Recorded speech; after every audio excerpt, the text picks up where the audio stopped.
Africa Content TV.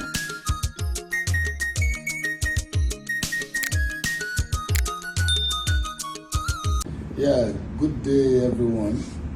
My name's Sefiu Ayuba, popularly known and called Pasuma Wonder by my fans worldwide.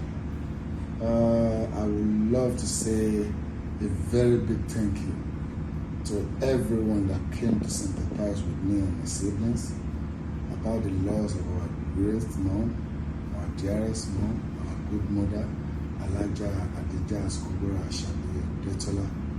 May her soul continue to rest in peace. Thank you everyone. Thank you. Without you, who is me? Now I know I have people around me. I'm not telling them my name.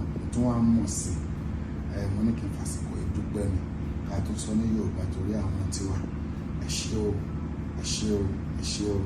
ẹ̀yin ni o ẹ kú àdúrótì o torí lójoojúmọ́ láti ìgbà tá a ti sìnkú títí dijọ́ mẹ́jọ làwọn èèyàn ńláńlá àwọn èèyàn jàǹkànjàǹkàn ni wọ́n ti ń wá láti wá kí n gbé fún ọlá ìfẹ́ náà ni ẹ ṣé o dúpẹ́ o ẹ̀yin àlùfáà ńláńlá bẹ́ẹ̀ ń wá lójoojúmọ́ kí Ọlọ́run bá mi máa fún yín ní gbígbà àdúrà àtúbọ̀ máa bá fún yín ẹ̀yin wòlíì tẹ́ wá ẹ ṣé o gbogbo ọba sọ agbára lọ́tún.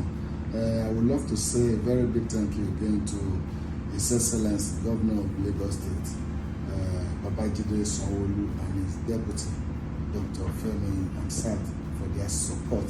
Ẹ ṣé gan, sir. Ẹ ṣé gan, thank you. Alhaji Kollington Ayinla, ẹ ṣé gan dájú mi. K1 the ultimate Odúṣàgbọ́lá, ẹ ṣé o, my papa, my daddy.